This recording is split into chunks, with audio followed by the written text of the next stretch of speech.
Welcome to another Chef to Chef podcast. Today we're talking all things deli with me, Mark Irish, and Sector Development Chef Zoe Gill. Hi Zoe. Morning Mark, how are you? I'm fine, thank you. Listen, thank you for taking time out of your very busy schedule to join this podcast. Before we start talking about today's topic, could you just give us a brief summary of your role here at Breaks? Yeah, of course. So my role within Breaks has been on quite a journey, and I'm very proud to say that come September I will be celebrating 20 years with the business. Wow, congratulations. And thank you.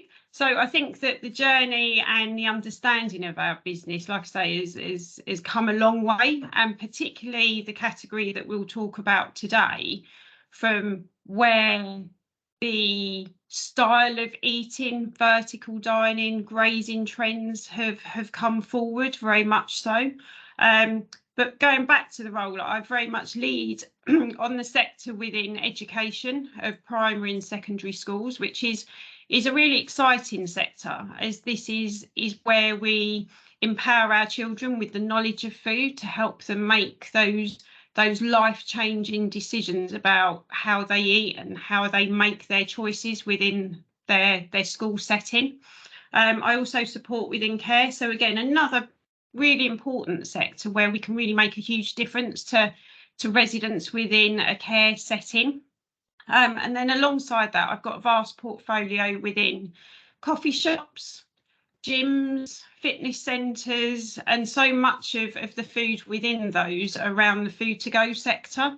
And again, that's a completely new trend to where food was when I started 20 years ago. Yeah, absolutely. So you're very much at the coalface, clearly very commendable and diverse work and sectors that you support. So when we think about great deli style food offers, we naturally think about artisan breads, authentic charcuterie and cheeses, delicious pickles and dips, to name a few. So what makes a great deli board, and what are the key must-haves from you, Zoe, in terms of the types of ingredients and products that you showcase? Well, I think probably what makes a great deli board, before we start looking at the food element, which is really exciting around the product range that we have within the category, but it's also about the presentation, the overall presentation. So within our non-food category, it's to give huge consideration to the vessels, the boards, the carriers that we're going to utilise to make that presentation. So it could be buckets, wooden boards, slate boards, or we could even, if you're hosting a informal event and you want a large grazing board, even just utilising the humble sheets of parchment paper to line the centre of a table. So I think that's the first thing that we need to really consider, is how and what are we going to present the deli board on. So within our category, we've got every solution there. So that's tick one. The other element off of the side of non-food is also to give consideration in terms of utensils. So how are people going to serve? So whether or not it's cheese knives, toothpicks, cocktail forks, and obviously napkins. But again, that's all elements that Breaks are able to support within the non-food category. So I think that as long as we're starting to think about the non-food element, then we can start building on from that.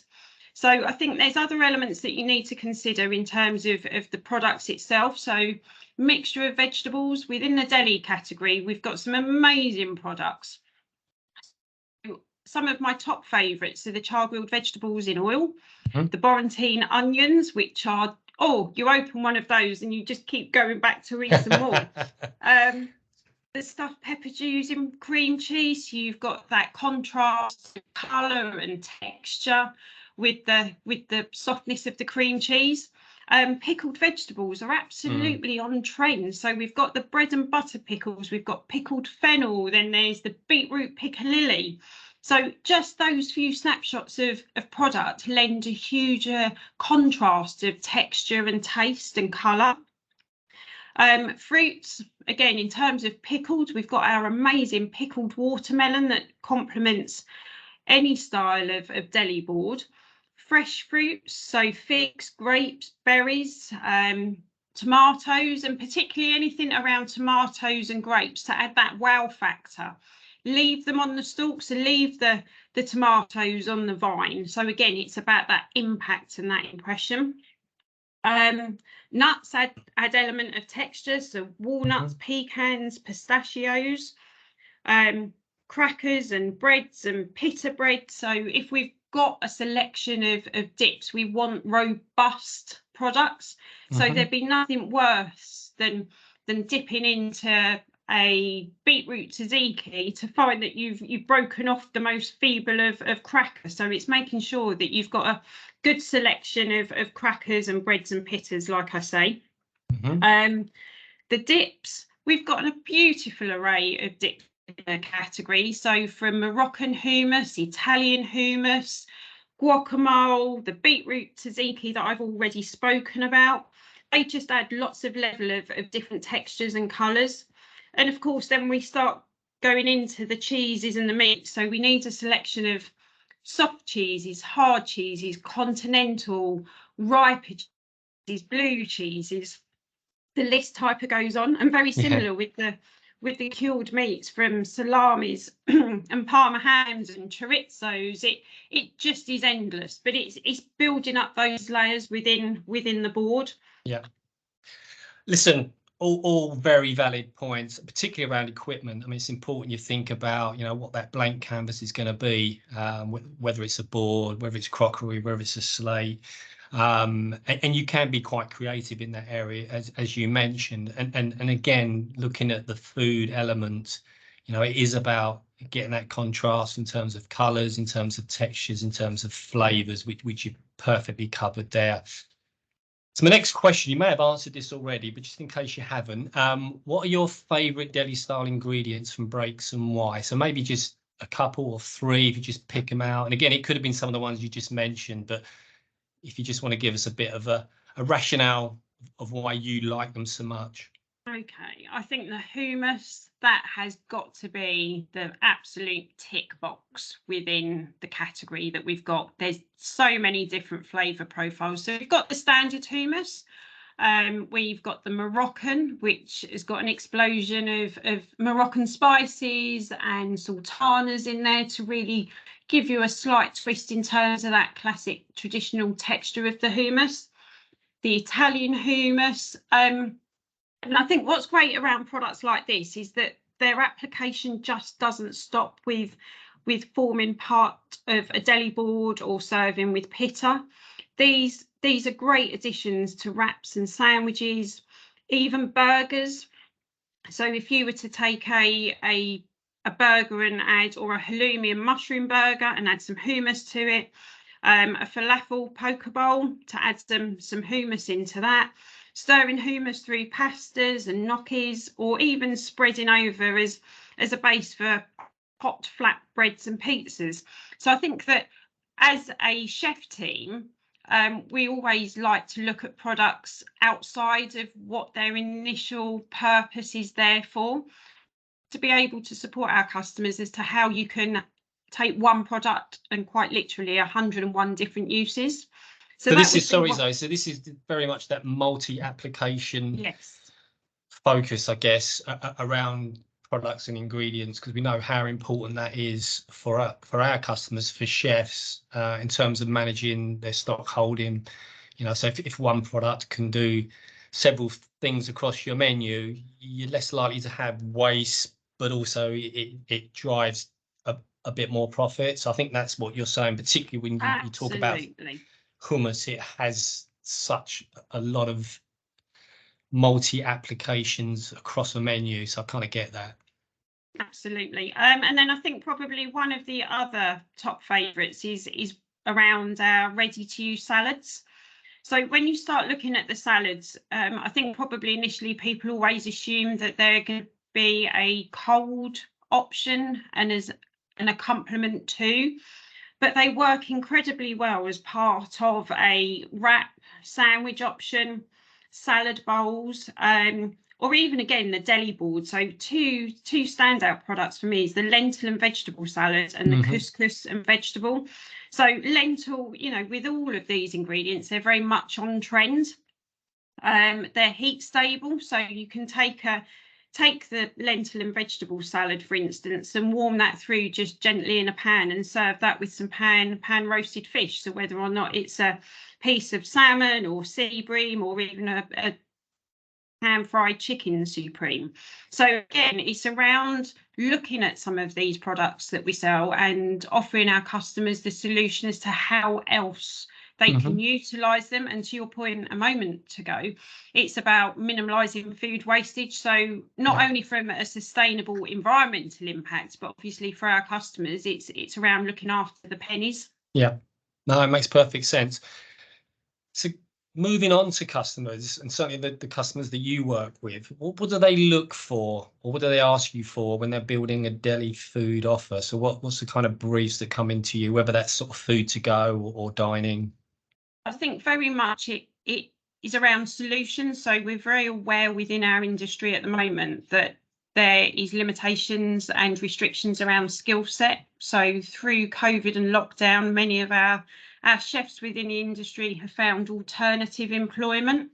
So many of our customers that's the one thing that they're screaming at is what style of menu can we do with limited skill, limited labour. And it's also being smart around the labour that they do have as to what is a sensible solution for them in terms of getting the best for their money out of their chefs.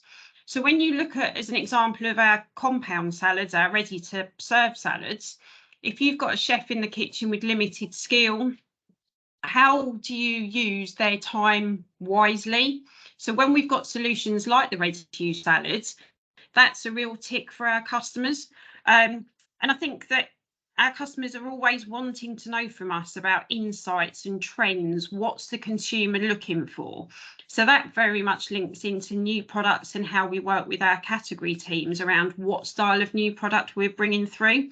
But probably more for the focus of what we are being asked for from our customers, it's around the trend, the multi-application of products that we've spoken about, how to limit wastage. But it is also really important to go back, dare I say, to the basics of building menus with our deli offer, around the flavours, the textures, the colours, the appearance and the aromas that these ingredients bring. Yeah, absolutely. And I think the key thing there that you've mentioned is it's important that we look to help and support customers save on labour, because labour is a minimal thing within kitchens now. It's something that a lot of our customers are struggling with. We know that. And also reducing waste. But I think the key thing in all of this is that we shouldn't be compromising on quality. And I think, you know, our ingredients, our products do not compromise on quality. So, you know, we're not just saving on labour and reducing waste for the sake of it. You know, these are good quality ingredients and products. And I think that's key to what you're saying. Absolutely. Okay. I think, Moving on. and I think the other element on there as well is around consistency. So if you do have a change of skill set and chefs in the kitchen, whether or not that's due to holiday or agency, the benefit of taking our products is that you've got consistency. So it doesn't matter who's in the kitchen, that our products will give you that reassurance for every plate of food or food to go item. Yeah, again, another really valid and great point. Okay, so we're going to move on to a big trend from last year, and I think it's still a big trend, butterboards. Do you have any ideas or suggestions for creating the ultimate butterboard? Butterboards. Now, this, as you said, this was a new trend that type of emerged last year, and visually they are amazing, of different flavours that you just whip into butter.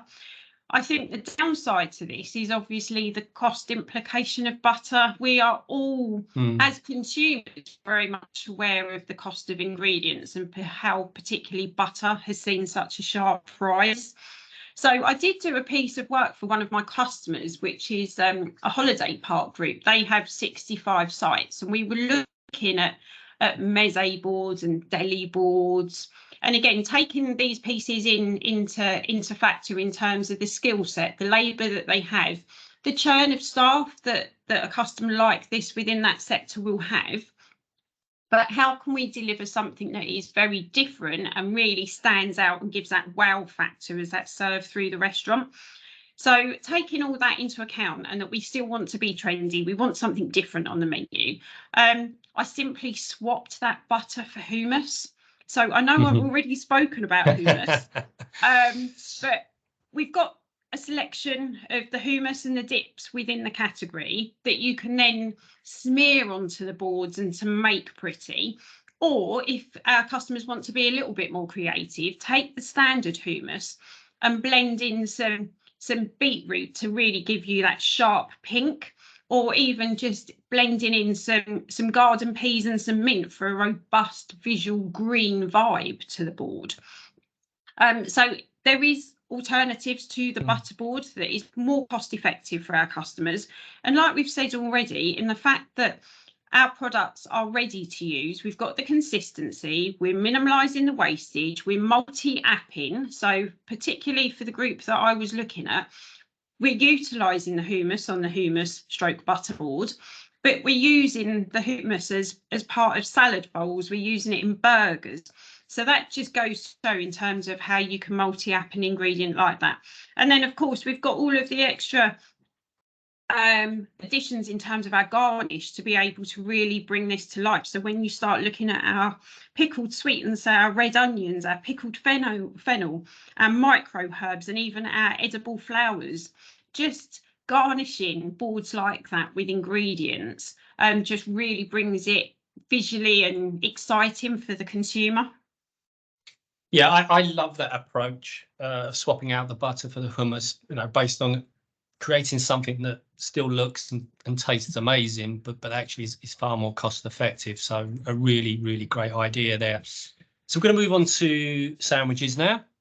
Right. So what makes a great artisan sandwich? And I know you've got some previous in this area because you've been involved with the Sammy Awards. So I don't know if you want to touch on that as well, Zoe. Lovely. Yes, so the Sammy Awards, in fact, I have the regional heats this week. So the Sammys is the Sandwich Designer of the Year, and it's been a competition that I've now entered for, I believe, my 4th year this year, and been very fortunate to get to the regional heats and the finals. So I'm hoping maybe this is the year that I'm able to win. Fingers crossed. Really exciting. I think what really makes the ultimate sandwich is choosing the right style of bread carrier and selecting and marrying the right style of ingredients. So I think that's really important. And within our bread category, we've got a vast array from, dare I say, our standard ready to bake gets through to some of our new artisan sourdough loaves. So there's a real contrast of different ingredients. But I think it is just taking a moment to consider, like I say, the ingredients that you want to use and how to marry up and how to add levels of flavour to promote that underlying core ingredient. So I think one of the Sammy's entries that I put through this year was with the Sammy's, you're given a selection of ingredients to use. So one was feta that we were given. So whipped feta is very much on trend. So with that, I've added some roasted garlic, some lemon zest, and some fresh oregano.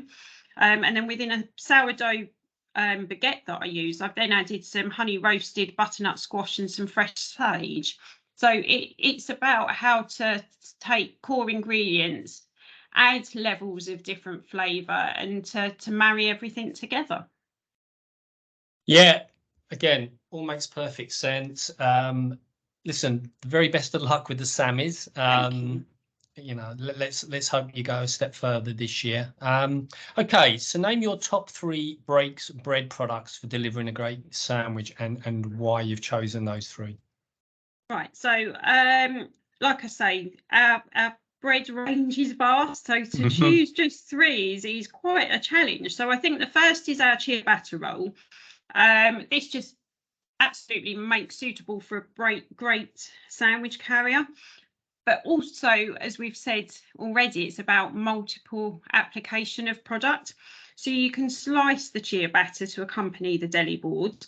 And the bread carrier is also great as a burger carrier. So I think we've type of got a little bit stuck with the brioche bun, and if you've got a beautiful juicy beef burger and all of the accompaniments that that burger will take, I personally find that the brioche type of becomes a little bit too wet. Whereas the ciabatta will absorb all those delicious mint juices from the burger. So the ciabatta roll is an absolute one for me. We've just launched a beetroot and spelt sourdough loaf. So there's other flavour profiles within this range, which is a true artisan and sourdough product. And the real difference in this product is that the product we now have removed the commercial yeast. So the actual ingredients within this are just 3 very simple ingredients. So we are just looking at flour, salt and water. So there's no hidden nasties in there of preservatives. And because of the commercial yeast being removed, the proving time is so much slower. So that gives you an absolutely different style of flavour and texture to the product. So I'd recommend for any of our customers to have a look on our website to see those other flavours that are available. And then finally, from a very selfish perspective, gluten-free. Our gluten-free, yes, you've got it. So we've got an amazing selection for catering for consumer that has the dietary requirement of gluten-free. So from sliced loaves, panini baguettes, ciabattas, gluten-free bagels, there's something there for everybody. And that's something that's very close to my heart, being a consumer that has an intolerance. Sure. So again, for any of our customers that are needing a little inspiration or understanding how we support gluten-free, then again, have another look on our website. Fantastic. And again, this is about depth of range, isn't it, to support dietaries as well as being fantastic looking, tasting bread. I think you're absolutely right. And again, that multi-app approach, even with things like bread, is so important. Okay, so name your top 3 break sandwich fillings and why. Oh, well, again, the category is so vast, and I think it's very much around how we can apply these products. So one for me has to be the barbecue pulled pork. So as we mentioned earlier on with our ready to use salads, these are also heat stable, so they work great hot or cold, a great addition to a burger topper, and very easy to use for dishes like a nachos or a dirty fries. So very much food to go or street food style option. So that works particularly well. The hot rare bit cheese topper. This is a fantastic product, and again, it's how you can multi use this. And for maybe some of our smaller customers, this is a convenient 500-gram pack as well. So it's not on the size of a kilo compared to some of our other products. But this makes the best ultimate cheese toasty, and you add to that some barbecue relish or some caramelized onion chutney. That works as an absolute dream. But it can actually also be used as a base of a cheese sauce as well. So that's another real scream out for me. Peri peri chicken, again, this is as a cold option. Serve on even a humble jacket potato in a wrap, or use it for a burrito style, and serve as with a dish with some rice, or use it as a nachos topper, or again as a dirty fry. And then I think probably just to extend on those 3 is also to give consideration to our new vegan range of sandwich fillings. So we've got the cheese and onion, the chickenless coronation, the duckless teriyaki, and the vegan meatball marinara. So I think as well that if we've got consumers or our customers that are wanting to include a vegan option, then that's just a small snippet of what we have within the range. And I've shown these to many customers, and I play a bit of a cheeky game in the fact that I always don't tell my customers that they're vegan, just to see the type of response that I get from them. And very much it's that they can't believe that the duckless teriyaki is duckless. Yeah. So that's a great addition to our category, and very much in terms of the trend of offering more of a vegan and plant forward option.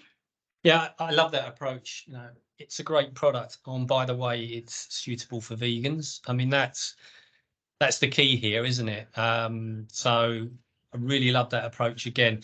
Okay, I'm gonna put you on the spot here now. So what is your all-time favorite sandwich? What's your go-to sandwich as a chef? What is it Oh, after a long day, either in Covent Garden or Reading, or when you were working in the industry? What was your sort of go-to sandwich? Or even when you're out, you might have I more than think one.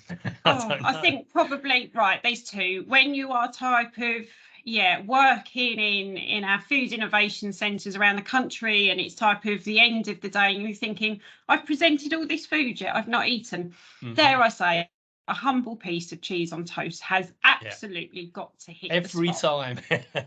So whether or not that's a splash of Worcester sauce or Yeah. a smear of mustard, Yeah. that has got to be the easiest and most indulgent and rewarding option that you can have. But probably if I've got the option of eating out, a little bit naughty and very indulgent, but croque monsieur has to be. And again, that's very much on trend at the moment, and around how you can tinker with the addition of some based tomatoes into that, or some buttered pan fried mushrooms.